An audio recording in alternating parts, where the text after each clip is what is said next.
Podtacular 378 Big Winnings for June 26th, 2013.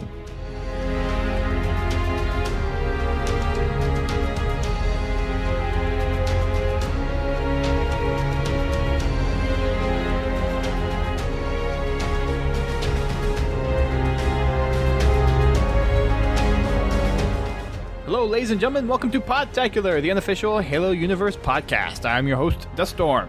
And I'm your other host, Brent Gamer. And tonight we're going to be talking about some not-so-breaking news. As we did our podcast on Wednesday last week, we're doing our podcast again on Wednesday this week because of a certain thing that I am taking part of tomorrow that you guys may or may not have heard about. But we have the principal recording of the Halo Mole starting tomorrow, so I cannot do the podcast tomorrow, so that's why we're doing it on Wednesday again this week.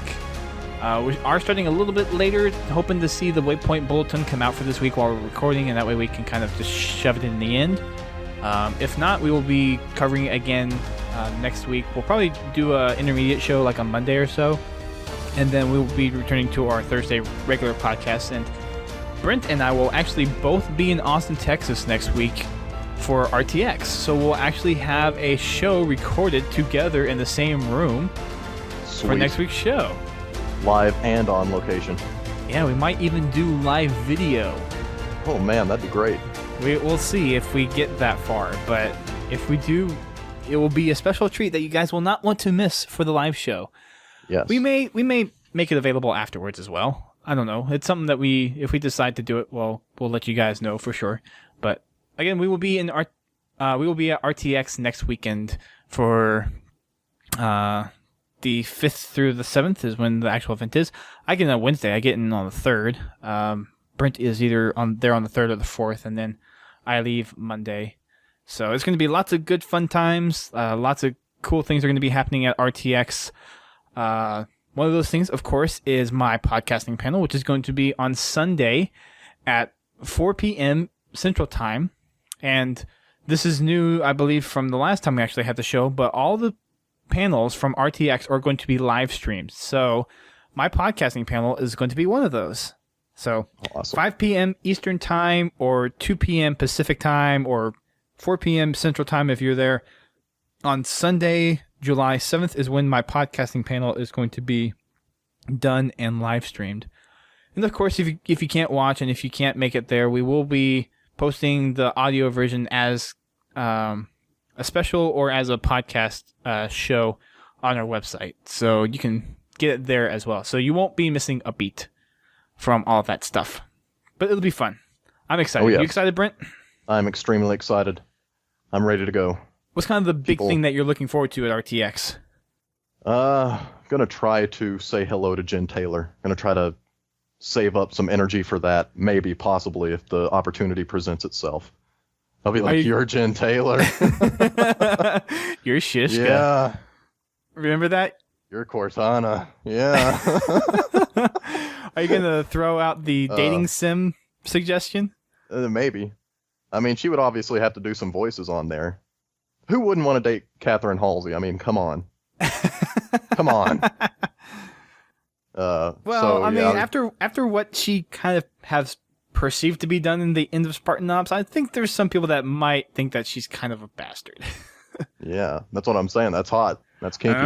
So that's the kind of person you go after, huh, Brent? We learn something new about you every day, don't we? Yep.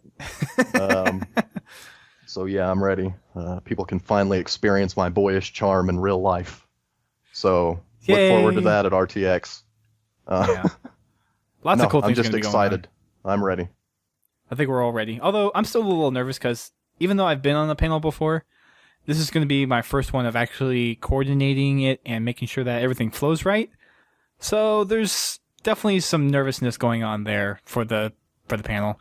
All the topics have pretty much been developed, set in place.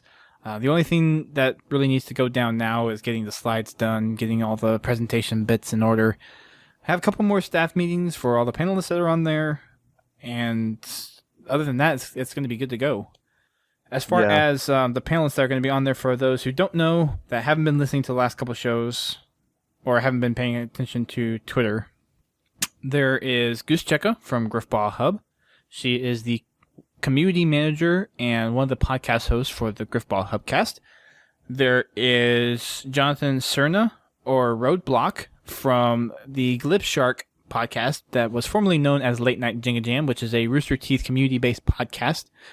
And they're doing their own panel as well. And I forgot to mention, Goose is also doing a panel for her dissertation. It's the same one that she did at PAX East. And there may be a Griffball panel there.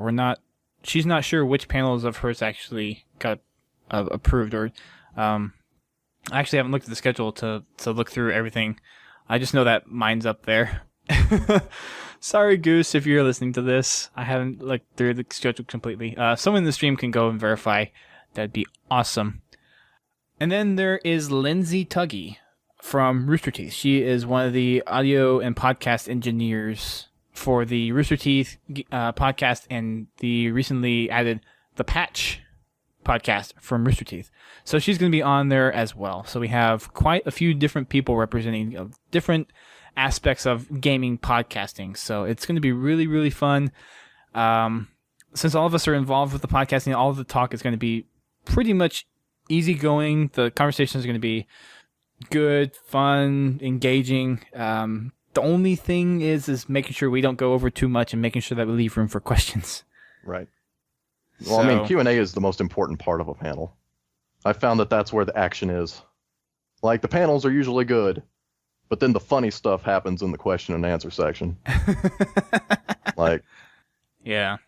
So I'm ready for that. The plan is to basically have about 30 minutes for the actual presentation bits, and then about 20 minutes for questions. And we're actually the last panel of the day in that room, so we may get to go over a little bit. So there actually might be more questions able to be asked and answered in our panel. So Sunday is kind of one of those odd things for the whole panel thing, because there's a good amount of people already gone at that point. At least that's how it feels like for PAX. RTX may be a little bit different, but I know for PAX, a good number of people have flights halfway through Sunday that are already going. Maybe since it's July 4th weekend, that might not be the case. But for anyone that's interested, they're going to be there. And I think if anyone comes to that panel, and if you're any amount involved with podcasting or interested in podcasting, it's going to be something that you want to check out. So, yeah.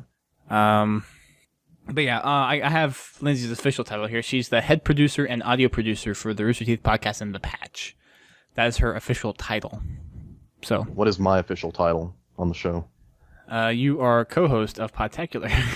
Podtacular Ombudsman. Podtacular what? The Ombudsman.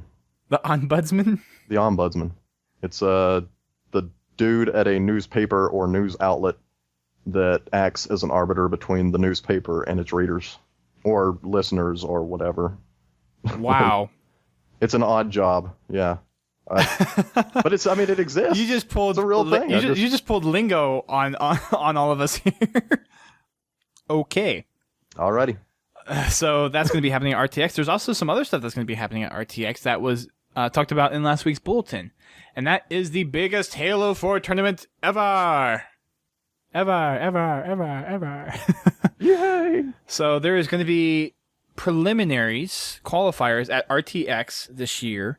It's the first qualifier that they have for this big, gigantic Halo 4 tournament. The tournament's not actually taking place at RTX, but it is the first qualifiers are going to be taking place there. So registration will open on July 1st, and that's when they're going to be releasing more information about the tournament. And there's going to be upwards of $500,000 worth in prizes for this tournament. Oh, cool. That's a freaking huge amount. So cash money? They didn't specify how that was going to be distributed. I have a feeling some of it's going to be cash, some of it's probably going to be giveaways. So I would only take my prize in like pennies or quarters. Pennies and quarters. How many? Either one, just change in general, or half dollars. Can someone in the chat compute how many quarters that would be? It would be 2 million quarters. It would. Is it 2 million? Oh, I guess it's 4 quarters and a buck, and if you won 500,000 so it'd be 2 million bucks, quarters. 2 million quarters. Yeah. Wow. How much would that weigh? Okay, we'll do the chat room this. How much would that weigh? Just do in the Google real quick. While we continue on here. So there is the tournament that's supposed to be taking pretty much throughout the summer. There's no real information on when there's going to be like a final cutoff for tournament for the qualifiers and everything. It says on the bulletin that they're going to be hosting the biggest 4 Halo tournament yet this summer. So I don't know if that means that it's actually going to be done within the confines of this summer or if it's just starting out this summer. But seeing that July is pretty much the middle of the summer and it would have to be the middle of August, like before PAX, that the tournament would take place. Or maybe that's it. Maybe PAX would be where the tournament would finally be held. Maybe RTX is a qualifier, San Diego might be a qualifier, and then tournament might be at PAX. Yeah. Just speculating. I mean, anything could be possible at this point. Oh, wow. 11,000 pounds of quarters. Wow. That is heavy. Really, really heavy. Yeah. You would need a couple of dump trucks to pull that kind of cash. Pull that kind of coinage. So, there you go. There's your little factoid of the day. They're giving away nearly 11,000 pounds of quarters away for this tournament. And I'm going to be tweeting that here on the Podtacular Twitter here in a minute, because that's going to be crazy. Or I'll do it after the show. What do you think about this, Brent? With having the AGL and there's the UGM tournament this last weekend. Yeah, I really don't keep up with any of that stuff now. Like, after MLG went out, I just kind of gave up on competitive gaming. Well, the idea of it.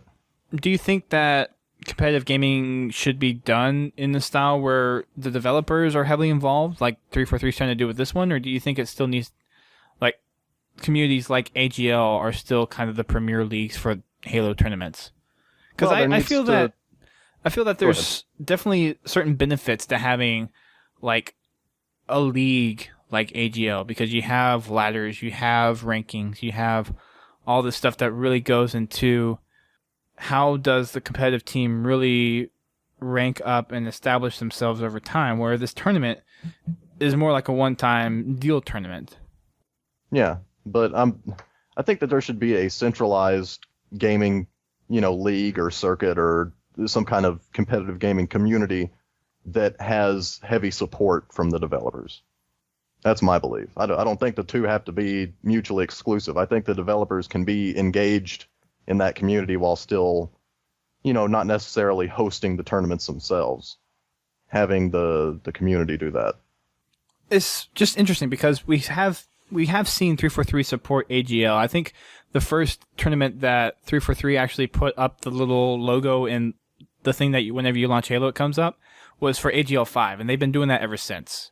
And ever since Bravo got there too, they've been very supportive of AGL and all of the competitive stuff that they've been doing. Shout outs to them. We had a great podcast with them. We're good buddies over there. But I mean, they're picking up steam with their tournaments. They're increasing their cash pots. They've increased their team counts, and the stream counts have been going steadily up. And then you have 343 bring this tournament in. I'm not sure if this is going to create the right kind of buzz that gets more people involved with competitive gaming, and then if it generates traffic for AGL, or if it takes away from AGL, and then what 343 has is possibly this once-in-a-time tournament that might happen once a year and might distract some people from AGL. Like, I'm not sure what the implications of that are, and I know being a podcast host, I should kind of really think about that ahead of time, but I'm thinking about it now, and I'm really not sure what the implications and the effects of this tournament have on the competitive community that's already established as AGL. I don't think it damages the community to have an extra tournament, even if it's not part of the, certain circuit that you're following at the time. Like, AGL doesn't seem like they're going to be damaged by this. If anything, it's just going to create buzz for competitive gaming, and they might get more viewers or, more people following that. Right. I mean, stuff like this, when it's official, it's not a, directly competing league. Like, that's not going to damage the AGL. I mean, to me, this is basically just like a redo of, 1985 whatever Nintendo World Championships. That was sponsored by Nintendo. And at the time, you had all these kids coming out that were really good at, Super Mario 3 and Tetris and what other, I think it was like track and field or something. But, I mean, yeah, this is just a redo of that. Like, it's 2013. Things have evolved, but, now kids are getting into Halo tournaments. I'm just saying it's not like it's completely unprecedented for companies to have their own tournaments for their games. Right. And I don't think it's going to hurt the AGL. I don't think it will, but I see possibilities where it has potential to. I mean, another thing that I guess I just now read this after reading it again that kind of leads towards the side that it wouldn't affect it too much, is that the 343 tournament is actually FFA. So the AGL is usually prided for doing the 4v4, kind of the classic what they've done with MLG. Although MLG did have a couple of pro circuits where they did have Halo FFA and Halo 2v2s. Yeah. So I guess after looking at this as being FFA, there is a little bit more buzz to be around there in terms of competitive Halo. And I wonder if looking through some of this that we'll see teams form and possibly create more kind of a attention towards AGL and maybe see some more good teams pop up. Yeah. So see some amateur teams possibly grow and really pull together maybe a couple more teams that could beat some of the kind of high ranking ones right now, like Pulse Esports and Ambush and a few other ones that are currently up there right now. So it's just interesting that they're going about this, and I wonder if this also has to do with their agreement with Virgin Gaming. Virgin. Yeah, I know, right? Even they're making fun of themselves for that now. I kind of took, I mean, it was a joke that everybody understood, like it's not funny because whatever, Virgin. But, then they used it in their own commercial. I mean, I was like, I didn't know if it was meta or if it was cliche. I didn't know if I was going to enjoy it or if I should hate it. But, like, at the end of the commercial, like, you just hear, like, this big old butch guy scream, Virgin! And, I mean, you can tell it's obviously a joke. Yeah. But I don't know if it's funny or cliche. I think it's supposed to be more funny. Yeah. Well, I mean, I understand they're trying to be funny. But a lot of commercials try to be funny and they fail. Yeah. So yeah. Virgin. It's weird to see Virgin sponsoring video game tournaments. Like, doesn't that seem a little odd? It does. Like a company that has very... I mean, Virgin Gaming exists. That is a thing, but it's not a huge gaming entity, like... Right. I'm looking it up I don't even know what they published. They didn't say specifically in the bulletin either that this was sponsored by Virgin, but since they did the Virgin thing for the Halo truck and the... What was the other thing? Oh, the walk-on roll for Halo 5. Yeah. Then it's possible that this could be just a specifically Microsoft thing, but I have a feeling Virgin Mobile Gaming is a part of this somehow. Yeah. I just realized the picture of Bonnie Ross in the bulletin, that's Grim Brother 1 on the left. I just now realized that. I feel kind of stupid now that I just now figured that out after the bulletin's been out for a week. Bonnie's going to be at RTX, right? I don't know if they've announced who's going to be there for the tournament or the qualifiers. I know BS Angel's going to be there. I don't think they've really publicly announced who on the staff is going to be there, though. Steve Ballmer. I mean, Bravo's going to be there, of course. Kevin Franklin might be there. I know Goose would love it if Kevin Franklin was there. So, yeah, we'll have to see who's there. I'll be there. Yes, you and me will both be there in prime form. So, let's see. The rest of the bulletin from last week was, of course, some more E3 coverage. They talked about AGL from the tournament that they had a couple weeks ago. They mentioned that Naked Eli won the Surface Pro for the Halo Spartan Assault little kind of competition that they had going on. So that was in there. Talked about the trailer a little bit. Talked about some of the other stuff that was going on for Spartan Assault. And then they have a nice little group picture down there on the bottom for people that went to E3 to show off Spartan Assault. So, pretty cool stuff. Which brings us to screenshots of the week. As far as this screenshots are, well, so there is the Halo. I'll say this: there was the matchmaking playlist update where they updated the Spartan Ops missions, and they talked a little bit about the mini-Spartans. But we talked about that last week, so I figure we'll go ahead and skip over that. But the screenshots again are cone. It's the cone, the infamous Halo cone. So of course this is something that got kind of popularized by Halo 3 by Death by Cones. So I think this is kind of some appropriate screenshots. There's a lot of good ones in here. A lot of creative ideas going in with just forge objects. I think you get a little bit more like just funny creative out of these, where some of the other themed ones are just more beautiful creative. These ones are just like hilariously funny. Yeah. A lot of turning the cone into a sentient being. Yeah. Which is always funny, you know. Uh-huh. I mean, these are all really good. Yeah. It's hard to pick a favorite. Yeah, I mean, there's a whole bunch of really good ones. I've got a bunch of favorites. Cone Examination. That's a personal favorite. It's got that nice little, like, film noir look to it. Yeah. Like the old-timey thing. Like yeah, an like investigator. detective movies. Yep. Yeah. Yep, exactly. That's exactly what I was thinking. Hitman. That's pretty funny. Just the idea of a cone sitting there with a sniper rifle while the human covenant wars waging in the background. I like the looking at me punk. Oh, yeah. That's a good one. What kind of weapon? Is that a Spartan laser? Like... No, that's the No, incineration. I would say incineration cannon.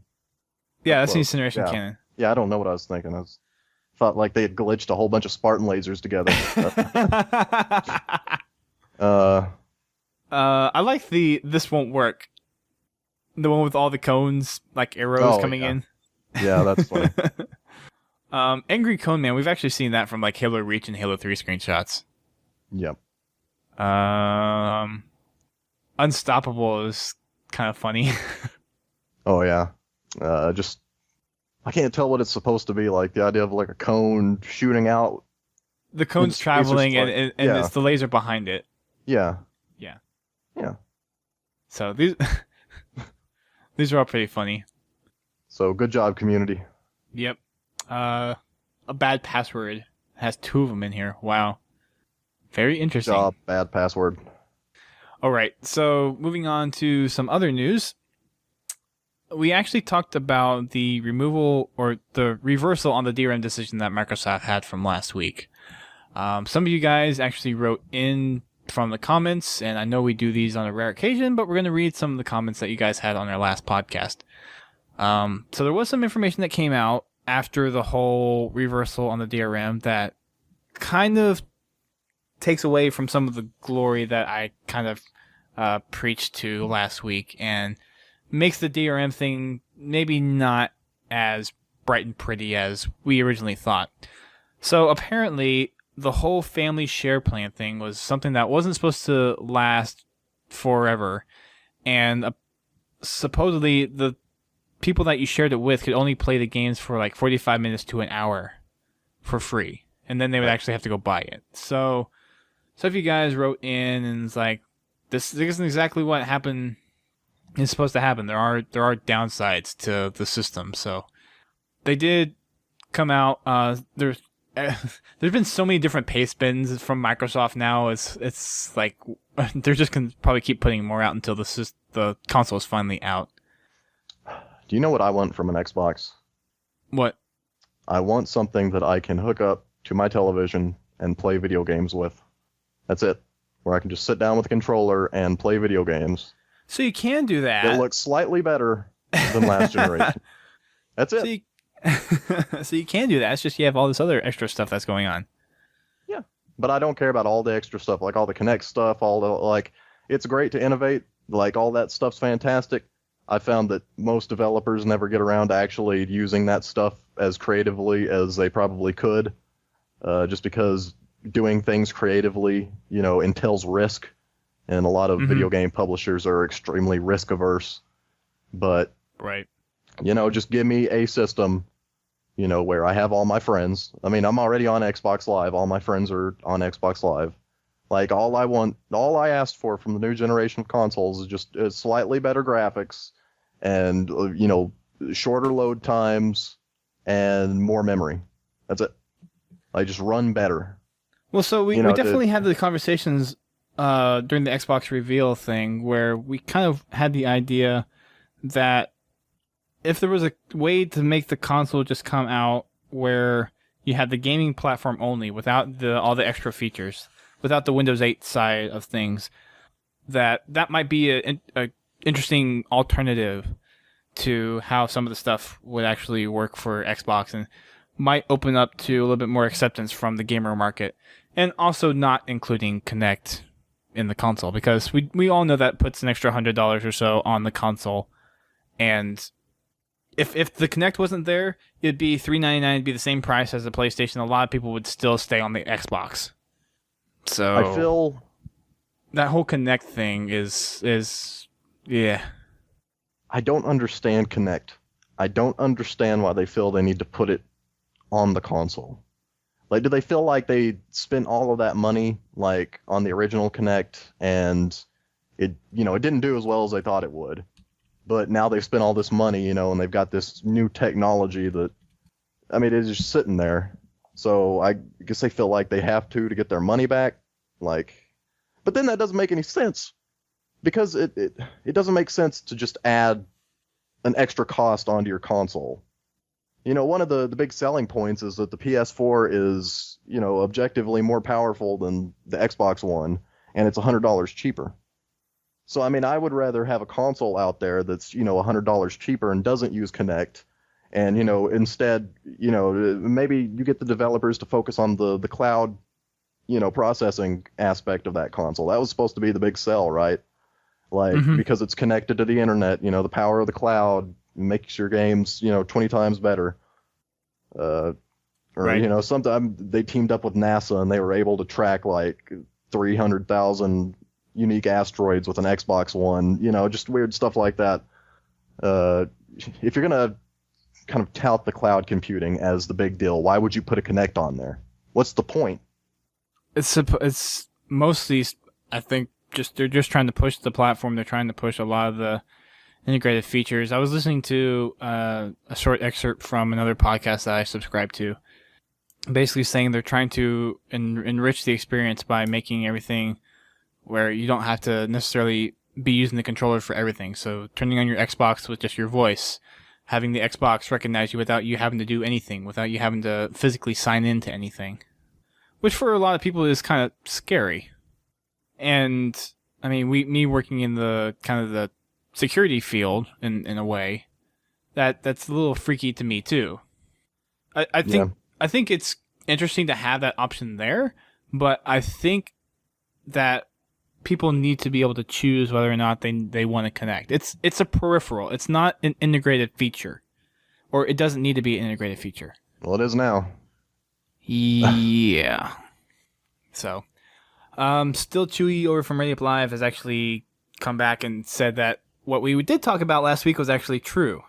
An IGN article kind of clears up that the paste bin is more of a rumor. So there's a lot of stuff going on right now that is kind of up in the air. We're still not exactly sure what everything is gonna. And let's be honest, people, we're never gonna know the full solid details of everything until the console is actually in our laps and everyone has a chance to really test out all the features.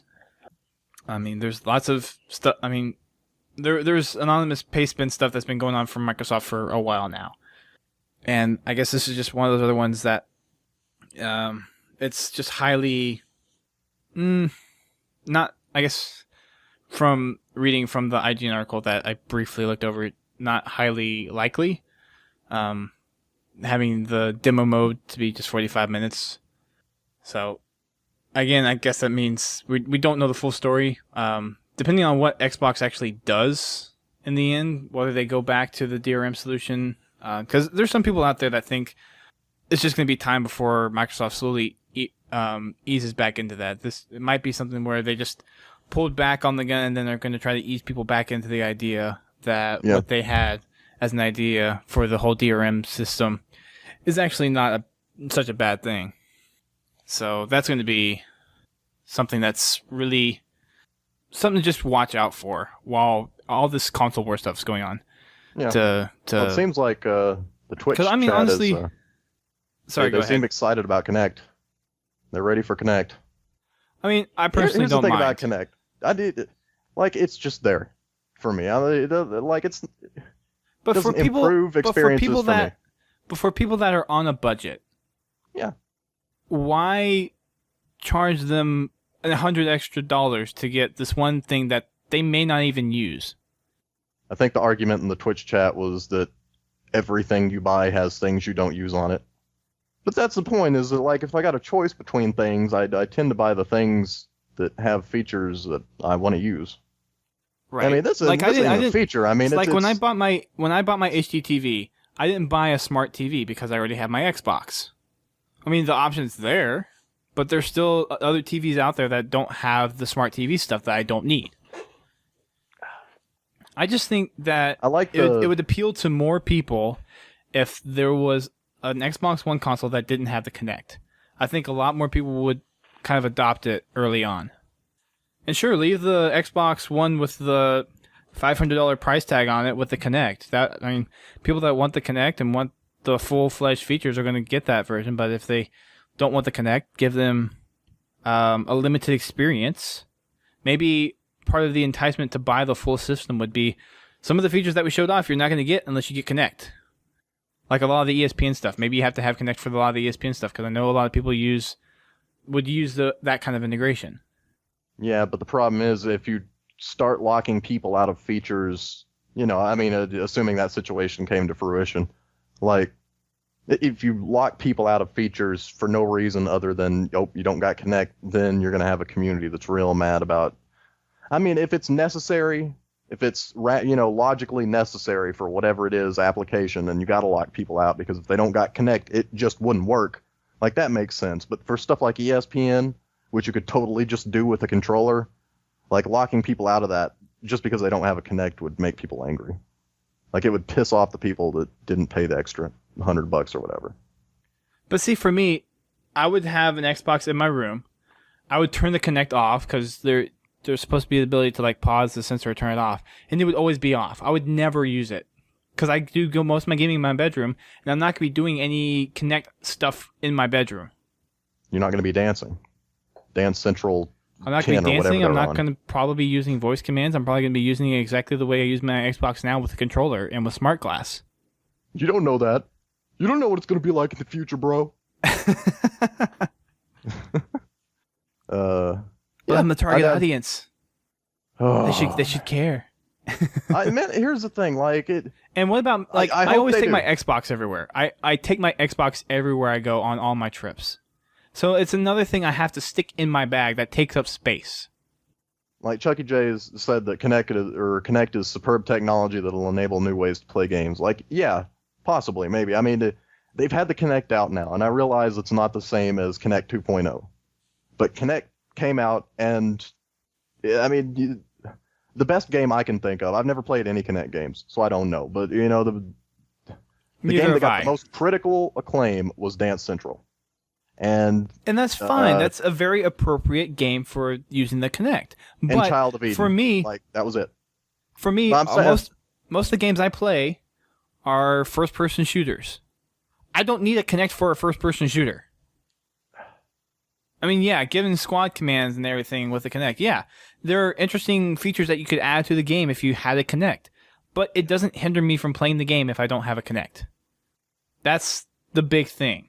A lot of the games that are currently on the market for the Xbox do not have Kinect integration.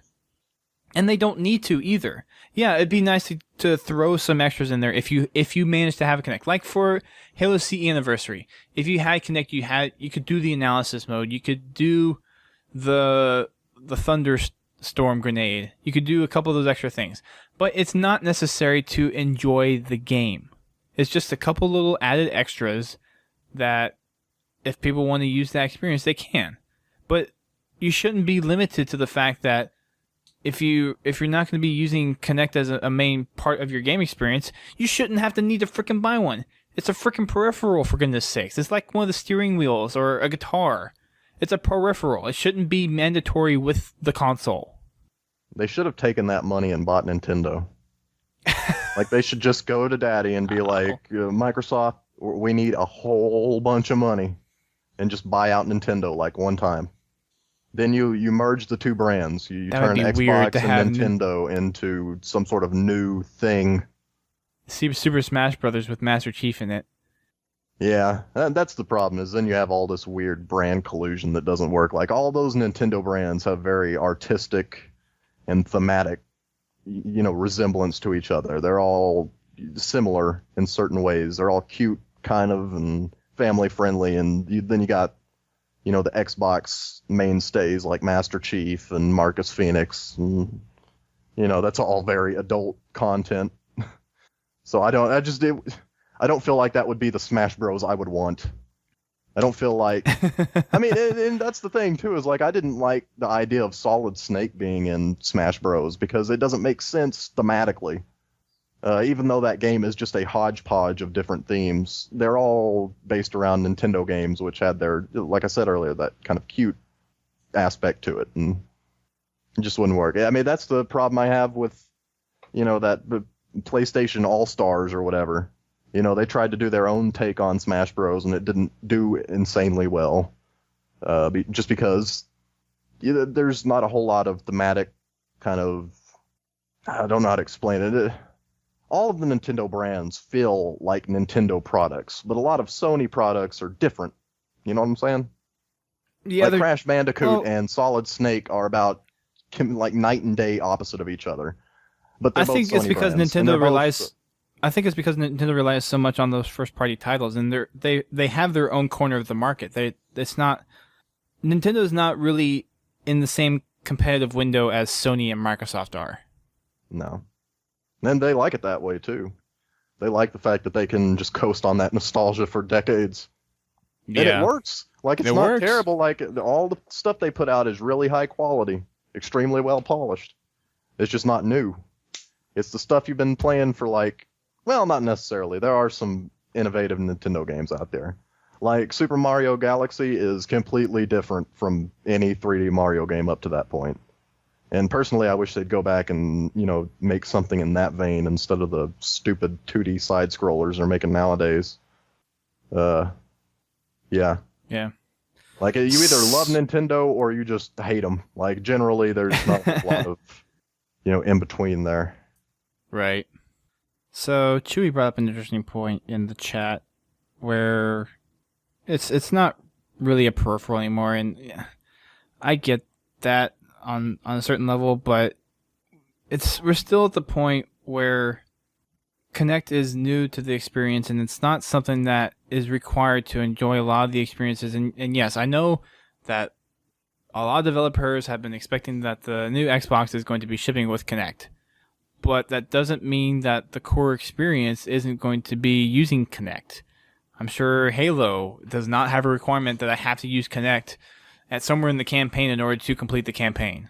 If it does, that would be somewhat completely stupid. No, that wouldn't be somewhat completely stupid. That would be completely stupid. Any first-person shooter that you have to have some Kinect integration in order to complete the campaign would be freaking stupid in my opinion. Reload! I wouldn't buy it. And another big issue that people have is just the privacy thing about the Kinect. The fact that if your Kinect is sitting there, and it can monitor you the whole freaking time, even when the console is off. I mean, people can even get find out where your phone is, even if your phone is off or out of batteries. There have been stories where people can actually go and find out where phones are based on that information. That freaks some people out. And then this thing where someone could be recording the video and audio. It's just like having a webcam attached to your computer. There's that chance that someone could be hacking on that. Who knows what the implications are of the Kinect being used in a similar manner. So there's the whole privacy thing behind that too. Yeah, what if I'm playing in my underwear? I don't want you to see. Can I just turn the Kinect off, or is it still watching? So it's still tracking my body heat. Apparently there is some functionality in there where you can pause the sensor where it doesn't do anything, but I don't know if that's something where you have to go into your dashboard and do it, or if it's something that you can basically turn off permanently until you turn it back on again, or if there's an actual hardware switch where maybe I can just turn off the Kinect, but if it's still plugged in, the Kinect or the Xbox notes that's there, it just doesn't use it. I'm not trying to bash on Kinect how it's a great technology. It's a cool innovation. They've done some really cool things with the new Kinect.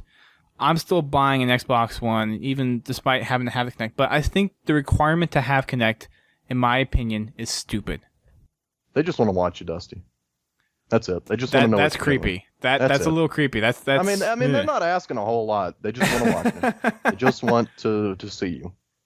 That's it. And know your body temperature and heart rate. That's a little creepy.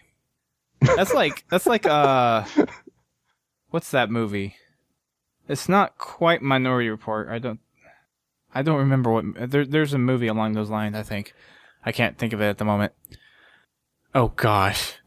Scanner Darkly, like chat room. You're funny. Know. I don't remember. I think that's not real. That's. I forget what the movie is. I may remember by the time we're done with this podcast. So again, with the whole Kinect thing, we're pretty much stuck with it for now, I guess. I personally don't think it's something that needs to be required for the console. I think if people want to do their games without Kinect, because, I still play all my games without Kinect. I don't have the need for a Kinect. And the environment that I normally play Xbox in is not conducive to even having a Kinect. So it's really not that useful to me. So they could use this technology on Terminator units. They could. This is like Terminator style stuff. I'm gonna see the Xbox transform right before your very eyes. That'd be creepy if Arnold Schwarzenegger was actually the voice behind everything too. That'd be crazy. Xbox, say Twilight, New Moon. Let's see. Moving on. There's not much else to really talk about. New bulletin isn't out yet either.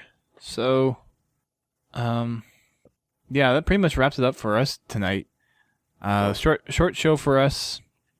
Actually, I take that back. We do have some show notes to go through, and there are some other things in the chat room that may come up as well. We've had some pretty interesting talks so far from the Kinect stuff in there. Chewy corrected me on the family share plan, so we were actually right the first time, and because you didn't get that from our discussions, that it would have been sharing from 10 different people. The whole 45-minute thing is supposedly false.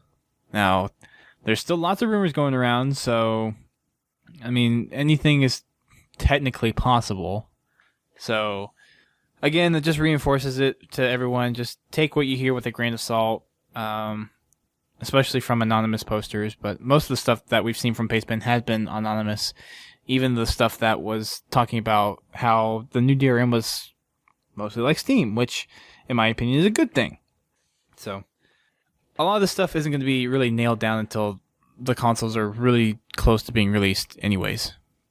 So, on to some submissions then. We have a couple. First one comes from Martin Smith. He says, I understand your point of view regarding the DRM, and I see it a bit clearer now. However, for me personally, the biggest issue was the 24-hour check-in.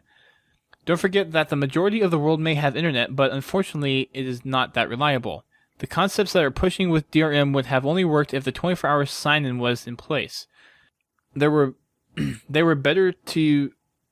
what the heck? They were better to, as you say, regardless. Grammar fail.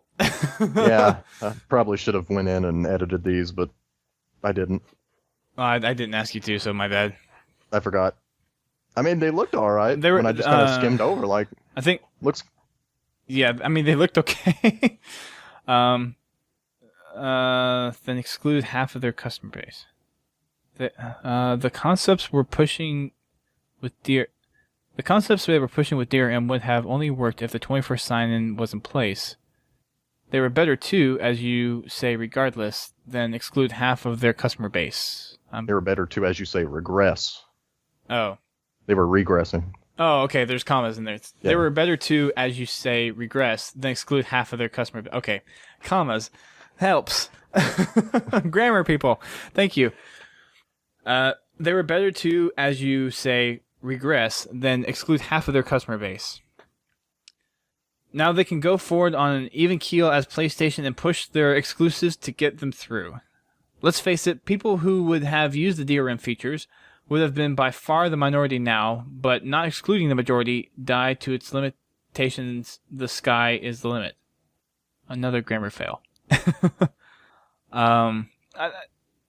Let's face it, the people who would have used the DRM features would have been by far the minority now, but not excluding the majority die to its limitations. The sky... Okay, I'm confused. Brent, translate, please. I think he's trying to say that the sky's the limit, bro. The sky's the Future's limit. so bright, you gotta wear shades. Hang in there. In regards to changing it again, I'm pretty sure they have listened to the majority of the consumers enough to know that as good as an idea it was to have a Steam-like console, it just wasn't feasible for the majority of the console owners.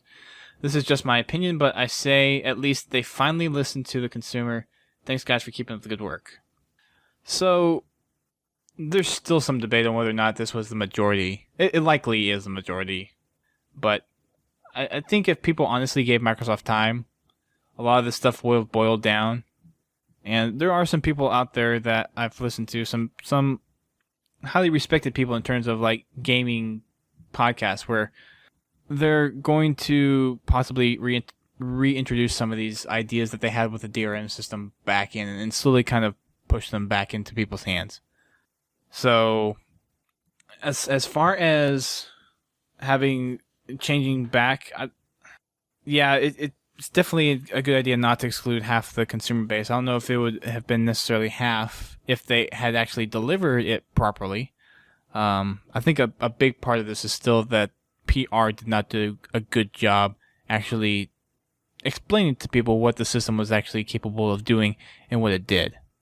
I think if that was kind of sorted out from the whole Xbox reveal thing and kind of addressed and maybe clarified at E3, it would have gone over a lot smoothly with people. So yeah. Personally, I was in a bad situation anyway because I was always going to buy an Xbone just to play Halo. So none of this stuff matters. Like, any changes they make won't change my decision to get an Xbone because I'm trapped. I'm enslaved to that brand because of Halo. So, thanks 343. You got me by the wallet. Yeah.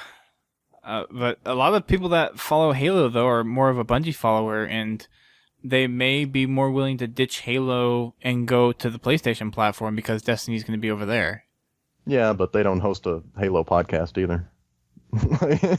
That's what I'm saying. Like, there's hardcore there is Halo a Destiny fans, podcast. And then but I'm saying there's Halo fans, and then there's diehard Halo fans, Well, and you have diehard Bungie fans. Well, yeah, I'm a diehard Bungie fan too. But luckily, I'm gonna have an Xbone, so I can play Destiny on that.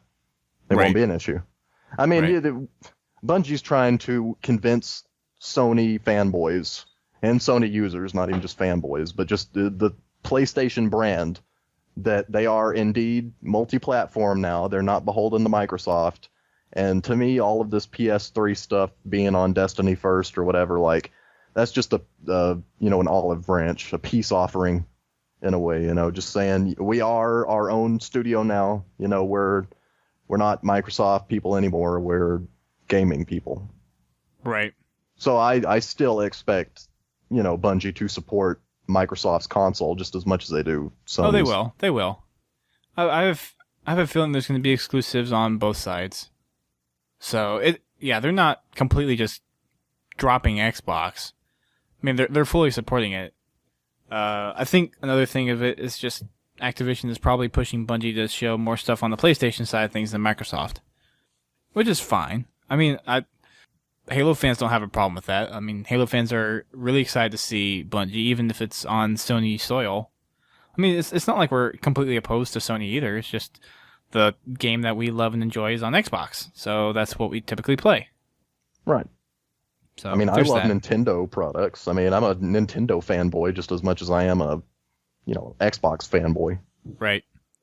So it's still good to see the stuff that they're coming out with, and we will have a Destiny podcast here next month, guys. With all the stuff that's going on with me doing the mole stuff and me doing the stuff for the panel at RTX, it's just the time right now is kind of non-existent. Same thing for the books. I know I said this month was going to be when we actually started it. Sorry, it's not going to be till next month. But we are going to be talking about the books very soon. Speaking of books, do you think that Bungie will put out Destiny books? Ooh. That's a good question. I don't see why not. I mean, with a universe that big, I don't know if they want to go for like full-on mystery, like they don't want you to know anything going in, but it just seems like with a universe that big, I don't know if they would start off with a book. Books. They would definitely have room. I just don't know if they would actually start off with books like they did with Halo. Because the books actually came out right around the time, if not, like, I think maybe 2 weeks before Halo came out, actually. Yeah.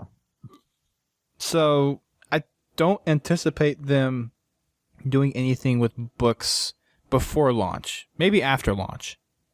It would be cool to see Eric Nyland do some Destiny books, though. Yeah. That would be funny. Kind of That'd be ironic. awesome. Not ironic. Thinking who else could do a Destiny book. Oh no, I was just thinking of he wrote the Halo book, the original Halo book. So, man, who would I want? Oh no, you probably know a lot more of the sci-fi writers than I do. I really don't. I'm thinking probably like a TV writer. Joss Whedon. Stephen King. If we're gonna pay for what's his face, Steven Spielberg, to do the Halo TV show, why not get a Destiny book written by Stephen King? I've never read any Stephen King stuff, so I don't know what his writing style actually is. I don't know how to describe his style. Just what does he typically write? Horror, but he doesn't only it's mostly horror with some fantasy stuff thrown in. Fantasy, mystical. I guess he has a fantasy edge, then that would help him out. Yeah. Possibly. Yeah. Let's see. Last order of business, unless the bulletin is up, which I don't think it is yet, is we actually had another donation. So, believe it or not, I met a former MLG pro. For our competitive listeners, you may know him or remember him, but Fallacy, one of the founders of Straight Rippin', actually met this weekend when I was at a wedding somehow. So we hooked up, talked a bit, and he actually, the day after I met him, he donated to our website. So huge shout outs to you. I appreciate it. I wasn't expecting you to just turn around and flat out donate money. I'm a little speechless, but thank you very much for donating. Really appreciate it. Really helps us out here. Hopefully bring you guys some more cool stuff. We will be handing out buttons at PAX. That's some of the goodies that I actually bought before, but some of the money that we're getting now is kind of helping pay for that in retrospect. But for those at PAX, you're going to have a chance to get some Podtacular buttons. Sorry, RTX. I said PAX, didn't I? Yep. RTX, sorry. So those are going to be given away. Well, it's essentially what it's turning into, right? Yeah.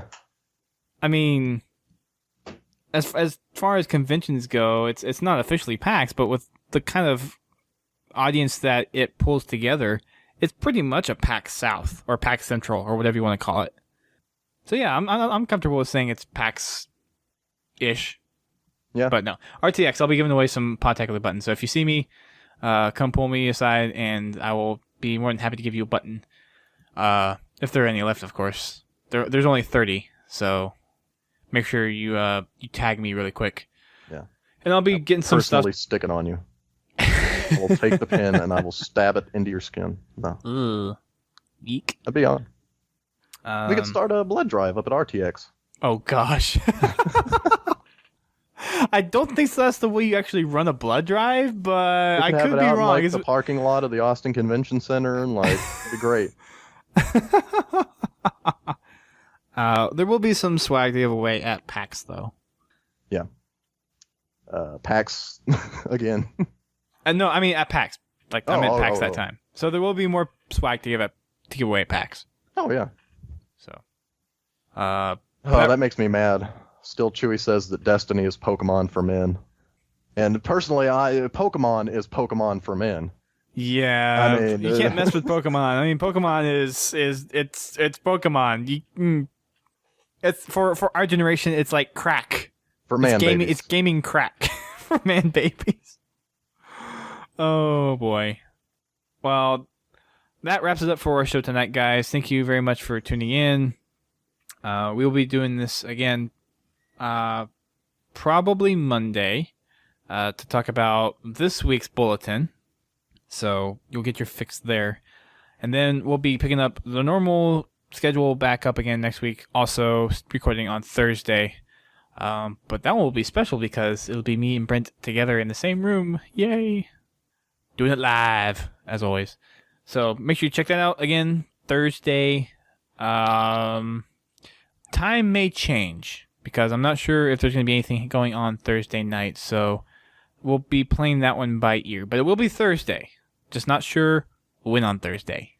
So make sure you stay tuned to that. Next week, not sure when we're doing Monday night matchmaking. We'll have to see how my schedule falls with doing the podcast and some other things regarding my schedule. So a lot of the stuff for this next week is going to be playing by ear, except for the Thursday podcast, except for time-wise. So I guess technically everything's being played by ear. So just pay attention to Twitter, Facebook, and our website, and you guys will be notified of everything that's going on. Just take Thursday off. Stay in the twitch.tv chat room all day. Wait for us. We'll be there. At some point, we'll be there. One special thing that happened a couple weeks ago, well, almost a couple weeks ago, but we haven't made an official announcement yet because I haven't taken the time to actually post anything about it yet. But we are now part of the podcast.com, and the podcast.com is kind of like a podcasting network. It's originally founded by the members of Critscast, which is a TF2 podcast, and I was on their show for episode 225, basically as kind of being pulled into this new network. So they do a TF2 podcast. It's a similar style to how we do it here for Halo. It's a little bit more, in my opinion, jovial, a little bit more well-defined than ours sometimes. I think we go a little bit on a few more tangents than they do. But if you want a TF2 podcast that's very similar in terms of content and community focus and outreach as we do it here for Halo, then you definitely want to go over there and check them out. They're at kritscast.com, KRITZKAST.com. So, yeah, make sure you go check that out. Lots of funny stuff on there. I was there. Caused a lot of mayhem. It was great. That wraps up for our show tonight, though. So thank you, everyone, for tuning in live. For those of you who did, we had a few people come and go. But it's great to see the numbers slowly climbing. Hopefully by the end of the year, they'll be up in the high good numbers. It'll be nice. Dozens. Double consistent double digits would be nice by the end of the year. So definitely let your friends know that we do this regularly on Thursdays. We will be getting to that regular show time slot here back very soon. So I know it's been odd for you guys, so thanks just for chilling out with us. And sorry for those who have not been able to make it and you've had to just listen to the show instead of catching us on Thursdays. We will be returning to you shortly, we promise. If you guys have any questions about anything that we've talked about tonight or any of our previous shows, make sure you send us a submission.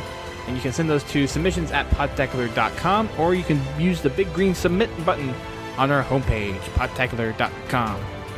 If you want to leave us a voicemail instead of typing out everything, you can call our listener voicemail at 240-200-HALO. That's 240-200-4256. And try to keep it around 90 seconds. That's kind of the perfect time frame for us to use it on the show. Make sure you check out our social media sites. We have Facebook, we have Twitter, we have YouTube, and of course we broadcast all of our game nights and our podcasts on Twitch TV.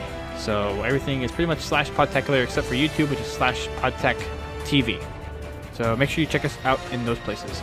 Also, if you want to donate, you can do that from our homepage. We have a little PayPal donation button on the right-hand side. So if you like what you hear and if you want to support our show in terms of helping us pay for hosting or helping us pick up swag to give away at some of these conventions, then feel free to do so. Any amount you give is appreciated. You don't have to go overboard, but any amount that you are willing to give is highly appreciated. And of course, at your request, we will read you out on the show. So thanks again, everyone, for listening. This has been episode 378 of Podtacular, and we will see you guys next time. See you, everybody. Thanks for coming. Keep on fragging 11,000 pounds of quarters.